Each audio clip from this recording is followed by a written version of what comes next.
Assalamualaikum warahmatullahi wabarakatuh. Halo teman-teman, kembali lagi dengan saya Sinta Januarti Alam, mahasiswa dari Universitas Hairun Ternate. Pertama-tama, puji syukur kita panjatkan kehadirat Allah Subhanahu wa Ta'ala, karena atas rahmat dan karunia-Nya kita semua masih diberi kesehatan dan kesempatan untuk bisa bersama-sama mempelajari satu topik yang sangat penting dan relevan di masa kini, teman-teman. Nah, di pertemuan ketiga ini saya akan membahas topik tentang optimalisasi infrastruktur dalam industri perbankan syariah di era digital. Nah, seperti yang kita tahu bersama, perkembangan teknologi di era modern sekarang ini begitu cepat dan masif. Hampir semua di bidang kehidupan telah tersentuh oleh transformasi digital, mulai dari pendidikan, perdagangan, hingga sektor keuangan, termasuk perbankan. Kalau dulu kita terbiasa bertransaksi dengan cara konvensional, sekarang hampir semua bisa dilakukan lewat genggaman tangan, cukup lewat smartphone saja. Teman-teman, dalam konteks ini, dunia perbankan baik itu bank konvensional maupun bank syariah, mereka sama-sama mengalami transformasi besar-besaran. Mereka harus beradaptasi dengan era digital agar tetap relevan dan mampu bersaing di tengah perubahan global yang dinamis. Jadi, fokus kita hari ini adalah bagaimana sih infrastruktur menjadi tulang punggung utama dari modernisasi layanan di perbankan syariah. Tanpa infrastruktur yang kuat, tidak mungkin bank syariah bisa memberikan layanan digital yang cepat, aman, dan efisien kepada masyarakat. Nah, langsung saja kita masuk ke pembahasan pertama, yaitu tentang pentingnya optimalisasi infrastruktur dalam industri perbankan syariah. Perlu diketahui bahwa infrastruktur dalam konteks perbankan bukan hanya berarti gedung, kantor cabang, atau jaringan ATM, tetapi juga mencakup infrastruktur digital mulai dari sistem informasi, jaringan komunikasi, pusat data, perangkat keras, perangkat lunak, sampai sistem keamanan siber yang menjaga data dan transaksi nasabah. Nah teman-teman, bisa dibilang infrastruktur ini ibarat fondasi utama dari seluruh aktivitas perbankan. Sama seperti sebuah rumah, kalau fondasinya rapuh, maka rumahnya tidak akan kokoh. Begitu juga dengan bank. Tanpa sistem infrastruktur yang baik, maka operasionalnya akan terganggu, layanannya lambat, dan kepercayaan nasabah pun bisa menurun. Dalam konteks perbankan syariah, optimalisasi infrastruktur bukan hanya tentang efisiensi teknologi, tapi juga tentang menjaga amanah, karena dana yang dikelola bank syariah adalah titipan masyarakat. Maka, memastikan sistem berjalan lancar dan aman adalah bentuk tanggung jawab moral dan spiritual. Nah, yang pertama ada infrastruktur sebagai amanah dan nilai syariah. Dalam Islam, teman-teman, setiap bentuk tanggung jawab terhadap harta orang lain disebut amanah, seperti firman Allah dalam Quran surat Al-Anfal ayat 27, yaitu wahai orang-orang yang beriman, janganlah kamu mengkhianati Allah dan Rasul, dan jangan pula kamu mengkhianati amanat-amanat yang dipercayakan kepadamu, sedangkan kamu mengetahui.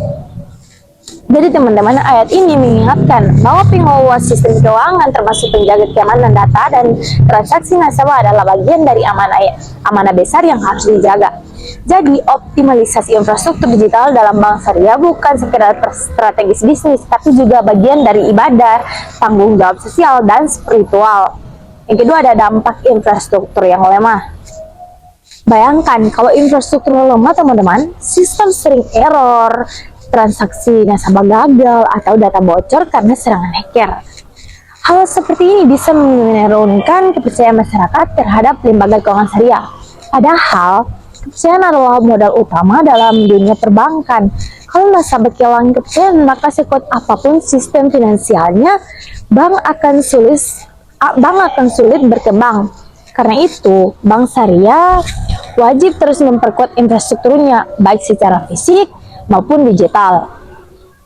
Infrastruktur yang baik bukan hanya meningkatkan efisien operasional, tapi juga menjadi bukti nyata bahwa bank syariah bisa bersaing di era modern tanpa kehilangan nilai-nilai Islam. Yang ketiga ada efisiensi dan inovasi. Nah teman-teman, dengan infrastruktur yang baik, banyak proses manual yang dulu memakan waktu bisa dilakukan secara otomatis, misalnya dalam hal reporting, audit syariah, hingga pelacakan transaksi. Semuanya sekarang bisa dilakukan dengan sistem digital. Dampaknya luar biasa. Biaya operasional turun, waktu pelayanan lebih cepat, dan risiko kesalahan manusia berkurang drastis. Contohnya, dulu laporan pembiayaan harus dibuat manual oleh bagian akuntansi. Sekarang, dengan sistem core banking, data itu otomatis tersinkronisasi. Jadi, pegawai bisa lebih fokus pada pelayanan dan inovasi produk, bukan hanya administrasi. Yang ketiga, ada infrastruktur sebagai strategi.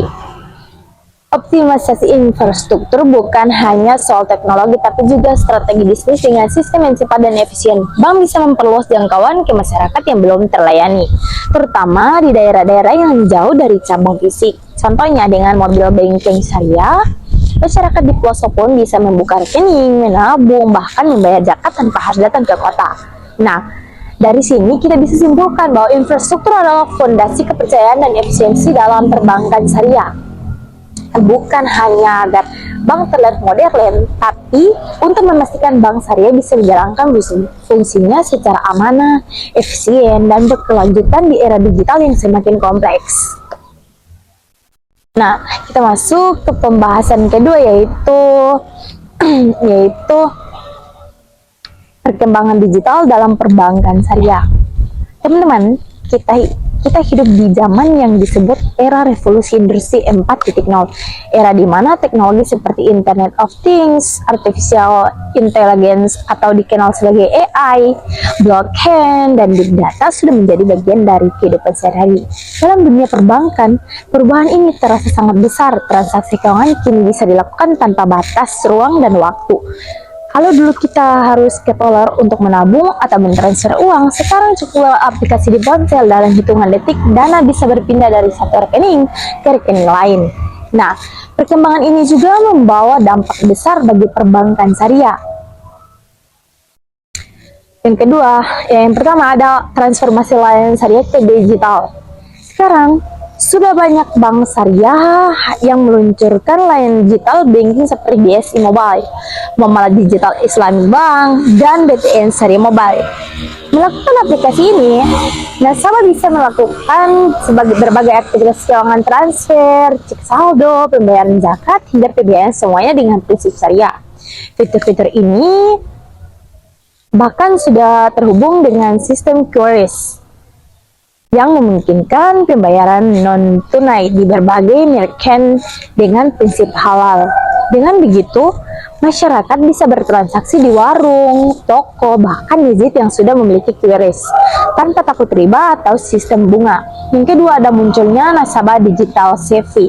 Perkembangan ini juga melahirkan generasi baru yang disebut nasabah digital savvy, yaitu nasabah yang melek teknologi dan menginginkan semua hal serba cepat dan praktis. Mereka tidak ingin antri lama di bank, mereka ingin buka rekening cukup lewat aplikasi. Mereka juga ingin transaksi aman, cepat, dan bisa dilakukan kapan saja. Bank syariah harus mampu menyesuaikan diri dengan kebutuhan generasi ini, karena jika tidak, mereka bisa beralih ke bank konvensional yang sudah lebih dulu digital. Jadi transformasi digital bukan lagi pilihan tapi keharusan. Yang ketiga, ada teknologi dan nilai syariah harus seimbang. Namun teman-teman, penting untuk diingat bahwa digitalisasi bukan berarti mengorbankan prinsip syariah. Meskipun layanan dilakukan lewat sistem elektronik, semua transaksi harus tetap mematuhi akad-akad Islam seperti murabahah, mudharabah, musyarakah, dan sebagainya. Nah, teknologi hanyalah alat, sedangkan nilai-nilai syariat tetap menjadi fondasi. Sebagai contoh, fitur pembiayaan online dalam aplikasi bank syariat tetap harus melalui tahapan akad yang sah. Misalnya, pada pembiayaan murabahah, barang harus jelas, harga harus transparan, dan margin keuntungan disepakati di awal. Meskipun dilakukan secara digital, syarat akad tetap wajib dipenuhi. Yang keempat, ada dampak positif digitalisasi. Nah, digitalisasi memberi banyak manfaat bagi bank syariah. Yang pertama, ada akses lebih luas, seperti layanan bisa menjangkau masyarakat di daerah terpencil tanpa perlu membangun cabang baru. Yang kedua, ada biaya operasional rendah, seperti transaksi otomatis mengurangi biaya administrasi. Yang ketiga, ada layanan 24 jam. Nasabah bisa bertransaksi kapanpun dan tanpa batas waktu. Yang keempat, ada peningkatan transparansi. Sistem digital memudahkan audit dan pengawasan syariah. Selain itu, digitalisasi juga memudahkan kolaborasi dengan lembaga lain seperti fintech syariah dan lembaga syariah digital. Nah, Semua kemajuan ini menunjukkan bahwa perbankan syariah tidak kalah dengan bank konvensional dalam hal inovasi, asalkan tetap berpegang pada prinsip Islam. Yaitu kita masuk ke materi ketiga, yaitu optimalisasi infrastruktur dalam industri perbankan syariah di era digital, teman-teman. Nah, di materi ini saya akan membahas secara mendalam tentang bagaimana sih sebenarnya optimalisasi infrastruktur dalam industri perbankan syariah di era digital menjadi faktor kunci yang menentukan keberhasilan dan keberlanjutan lembaga keuangan syariah. Jadi teman-teman, kalau kita bicara soal infrastruktur perbankan, jangan hanya membayangkan gedung, server, atau mesin ATM saja. Infrastruktur dalam konteks ini jauh lebih luas, mencakup sarana teknologi, sistem regulasi, sumber daya manusia, keamanan data, jaringan digital, hingga mekanisme kerja antar lembaga keuangan. Semua itu saling terkait untuk memastikan sistem perbankan syariah berjalan efisien, aman, dan sesuai prinsip Islam. Yang pertama ada makna dan ruang lingkup optimalisasi infrastruktur. Optimalisasi infrastruktur berarti proses memaksimalkan fungsi seluruh komponen terhadap sistem perbankan agar mampu memberi layanan terbaik dengan biaya efisien dan hasil maksimal.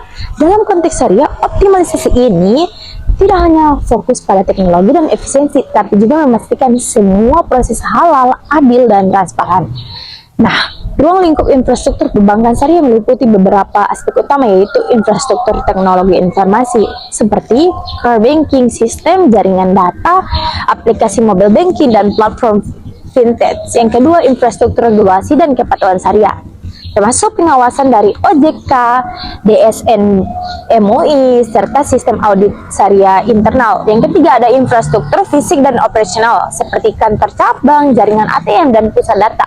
Dan yang terakhir ada infrastruktur SDM dan manajemen, yakni kemampuan pegawai manajer, serta ulama ekonomi dalam memahami akad dan digitalisasi. Dengan optimalisasi di keempat bidang ini, bank syariah bisa melayani masyarakat lebih cepat, efisien, dan kompetitif tanpa melanggar nilai-nilai Islam. Yang kedua ada peran teknologi digital dalam meningkatkan efisiensi. Nah, sering dengan kemajuan teknologi, perbankan syariah juga dituntut untuk melakukan digitalisasi besar-besaran. Teman-teman, pasti kita tahu sekarang hampir semua transaksi sudah beralih ke digital, mulai dari pembukaan rekening, transfer, pembayaran zakat, hingga investasi sukuk. Semuanya bisa dilakukan lewat smartphone. Nah, inilah yang disebut dengan digital Islamic banking ecosystem, sebuah sistem perbankan syariah yang terintegrasi secara digital dari hulu ke hilir. Beberapa inovasi yang sudah diterapkan antara lain, yang pertama ada BSI Mobile dari Bank Syariah Indonesia yang menyediakan layanan transaksi digital berbasis nilai Islam. Yang kedua ada Muamalat Din dari Bank Muamalat yang memungkinkan nasabah melakukan pembayaran digital dengan prinsip syariah. Yang ketiga ada Link Syariah, platform pembayaran digital yang sesuai prinsip halal, tanpa bunga, dan diawasi oleh DSN MUI. Dengan teknologi digital, proses transaksi menjadi lebih cepat, biaya operasionalnya menurun, dan layanan ke nasabah makin mudah dijangkau. Tapi di sisi lain, di bank syariah harus memastikan bahwa semua teknologi yang digunakan tetap menjaga integritas syariah. Tidak ada unsur gharar, maisir, atau riba di dalam sistemnya. Nah, teman-teman, kita lanjut ke pembahasan ketiga, yaitu integrasi sistem pembayaran. Nah, selain efisiensi, salah satu tantangan besar dalam perbankan syariah adalah bagaimana menciptakan sistem pembayaran digital yang halal dan terintegrasi. Bank syariah tidak hanya bersaing dengan bank konvensional, tapi juga dengan berbagai fintech syariah yang berkembang pesat. Karena itu, Bank Indonesia meluncurkan Blueprint Sistem Pembayaran Indonesia 2025 yang juga mendukung digitalisasi sektor keuangan. Melalui sistem KUR syariah, misalnya umat muslim bisa bertransaksi digital tanpa khawatir adanya unsur riba yang bercampur dengan transaksi non-halal. Selain itu, pemerintah dan OJK juga terus mendorong pengembangan open banking, sistem berbasis syariah, di mana berbagai aplikasi bisa saling terhubung, tapi tetap menjaga prinsip kerahasiaan dan kehalalan transaksi. Yang keempat ada keterkaitan infrastruktur dan prinsip maqasid syariah. Dalam Islam, setiap kegiatan ekonomi harus berorientasi pada maqasid syariah, yaitu menjaga agama, akal, jiwa, keturunan, dan harta. Nah, infrastruktur perbankan syariah kuat berfungsi mendukung mencapai tujuan itu. Contohnya, dengan infrastruktur digital yang transparan, bank bisa menghindari praktik riba. Dengan regulasi yang jelas, nasabah terlindungi dari penipuan. Dengan sistem data yang aman, kepercayaan masyarakat meningkat. Jadi, optimalisasi infrastruktur tidak hanya tentang modernisasi teknologi, tapi juga tentang penerapan nilai-nilai Islam dalam sistem keuangan digital. Nah, teman-teman, kita masuk ke pembahasan keempat, yaitu regulasi dalam digitalisasi syariah. Seperti yang kita tahu, dunia perbankan apalagi yang berbasis syariah tidak bisa berjalan tanpa aturan jelas. Sekuat apapun teknologi yang digunakan, tanpa regulasi yang baik, sistem keuangan bisa berisiko tinggi dan bahkan menyalahi prinsip Islam. Yang pertama ada peran OJK dan Bank Indonesia. Teman-teman, di Indonesia ada dua lembaga besar yang punya peran utama dalam mengatur industri perbankan, yaitu Otoritas Jasa Keuangan dan Bank Indonesia atau dikenal sebagai BI. Nah, keduanya punya tanggung jawab besar agar semua aktivitas keuangan berjalan aman, sehat, dan transparan untuk bank syariah. OJK mengatur tentang manajemen risiko teknologi, informasi, perlindungan data nasabah, manajemen keamanan siber, dan pengawasan penggunaan fintech dalam perbankan. Sementara itu, Bank Indonesia fokus pada pengaturan sistem pembayaran digital seperti QRIS, mobile banking, dan transfer antar bank syariah. Kedua lembaga ini bekerja sama untuk memastikan bahwa semua aktivitas digital bank syariah tetap berjalan sesuai koridor hukum nasional dan prinsip syariah. Peran Dewan Nasional. Nah, di sisi lain, teman-teman, jangan lupa bahwa setiap inovasi dalam bank syariah juga harus mendapat persetujuan dari Dewan Syariah Nasional atau dikenal sebagai DSN MUI. Dewan inilah yang memastikan bahwa setiap produk atau fitur digital bank benar-benar bebas dari riba, gharar, dan maisir. Contohnya nih, kalau bank syariah mau meluncurkan aplikasi pembayaran online, maka akad yang digunakan harus sah secara syariah. Biasanya akan memberikan fatwa yang menjadi dasar hukum penggunaan produk itu, misalnya fatwa tentang akad murabaha dalam pembayaran digital atau fatwa tentang uang elektronik syariah yang terbitkan oleh BI atau OJK bersama DSN MUI. Jadi teman-teman, kita bisa simpulkan bahwa kolaborasi antara regulator dan pengawas syariah sangat penting untuk memastikan digitalisasi bank syariah tetap aman, terarah, dan sesuai dengan nilai Islam. Yang kedua ada manfaat regulasi bagi kepercayaan publik. Teman-teman, coba bayangkan kalau tidak ada regulasi, bisa jadi sistem digital bank syariah disalahgunakan, data bocor atau transaksi mengandung unsur tanpa disadari.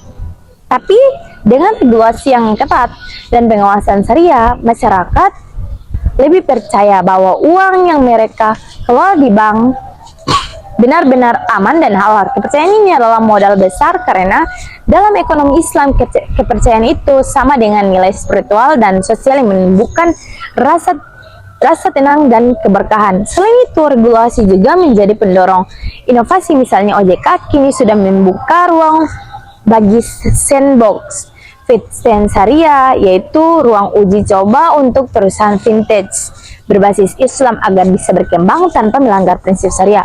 Nah teman-teman, dari sini bisa kita pahami bahwa regulasi dan kebijakan itu bukan penghambat, justru pelindung dan pemandu agar digitalisasi syariah ini berjalan pada jalur yang benar. Nah, kita masuk ke materi kelima, yaitu inovasi layanan dalam perbankan syariah. Inovasi ini bisa dibilang sebagai jantung dari kemajuan bank di era digital. Tanpa inovasi, bank syariah bisa tertinggal dari passingnya, terutama bank konvensional yang sudah lebih dulu mengembang teknologi tinggi. Yang pertama ada inovasi yang berlandaskan nilai Islam, teman-teman. Inovasi dalam bank syariah itu unik karena selain harus efektif dan efisien. Inovasinya juga harus halal dan sesuai prinsip Islam. Misalnya, inovasi digital zakat atau digital wakaf yang kini sudah mulai populer. Dengan fitur ini, masyarakat bisa menyalurkan zakat, infak, dan sedekah hanya lewat aplikasi Bank Syariah. Selain itu, ada juga pelayanan pembiayaan digital berbasis akad murabahah, di mana proses serba cepat tapi tetap memenuhi syarat akad. Misalnya pembelian memilih barang lewat aplikasi, lalu bank membeli barang itu dan menjual kembali kepada nasabah dengan margin keuntungan yang disepakati. Inovasi seperti ini tidak hanya mempercepat pelayanan, tapi juga memudahkan masyarakat dalam menjalankan ekonomi sesuai syariah. Yang kedua, ada teknologi baru dalam bank syariah. Inovasi juga melibatkan teknologi seperti artificial intelligence untuk mengenali kebutuhan nasabah dan memberikan rekomendasi produk syariah yang sesuai. Chatbot Islami untuk menjawab pertanyaan tentang akad dan hukum transaksi syariah. Yang kedua, blockchain untuk memastikan transparansi dan keamanan transaksi, terutama pada penerbitan sukuk digital atas smart contract syariah. Contohnya, Dubai Islamic bank sudah mulai menggunakan blockchain untuk mencatat transaksi pembiayaan syariah agar transparan dan tidak bisa manipulasi di Indonesia. Nah, Bank Syariah Indonesia juga sudah memanfaatkan teknologi AI dan Big Data untuk analisis nasabah dan deteksi dini terhadap risiko pembiayaan. Yang selanjutnya, berkolaborasi antar bank dan fintech. Selain berinovasi sendiri, Bank Syariah juga perlu berkolaborasi dengan fintech syariah. Melalui kerjasama ini, layanan bisa menjangkau masyarakat yang lebih luas, termasuk UMKM dan sektor mikro yang selama ini sulit mengakses pembiayaan formal. Misalnya vintage peer-to-peer lending syariah seperti Alami atau Amanah sudah bekerja sama dengan beberapa bank syariah untuk menyalurkan pembiayaan berbasis bagi hasil. Ini membantu memperluas inklusi keuangan syariah di Indonesia dan menjadi contoh inovasi yang tidak hanya modern tapi juga punya nilai keberkahan. Selanjutnya kita masuk ke materi ke-6, yaitu pengalaman nasabah dalam perbankan syariah di era digital. Nah teman-teman, pengalaman nasabah dalam perbankan syariah di era digital ini kenapa penting? Karena dalam dunia perbankan modern, yang menentukan keberhasilan sebuah bank bukan hanya produknya, tapi juga bagaimana pengalaman nasabah saat berinteraksi dengan layanan bank tersebut. Semakin baik pengalaman nasabah, maka semakin tinggi tingkat kepuasan, loyalitas, dan kepercayaan terhadap bank tersebut. Pengertian pengalaman nasabah, jadi teman-teman, pengalaman nasabah atau customer experience itu mencakup seluruh perjalanan nasabah ketika berhubung dengan baik, mulai dari saat pertama kali mengenal produk, mendaftar menggunakan layanan, hingga menilai kepuasan setelah transaksi. Dalam konteks perbankan syariah, pengalaman nasabah tidak hanya diukur dari kemudahan dan kecepatan layanan, tapi juga dari nilai spiritual dan rasa keadilan yang dirasakan nasabah. Artinya, nasabah bukan cuma ingin cepat dilayani, tapi juga ingin merasa tenang secara batin karena tahu transaksinya halal dan sesuai prinsip syariah. Yang kedua, ada transformasi digital dan dampaknya. Sekarang kita langsung masuk ke inti utama. Digital telah mengubah total cara nasabah berinteraksi dengan bank. Dulu nasabah harus datang langsung ke kantor cabang, ambil nomor antrian, lalu menunggu lama hanya untuk buka rekening atau setor uang. Tapi sekarang semua bisa dilakukan lewat smartphone.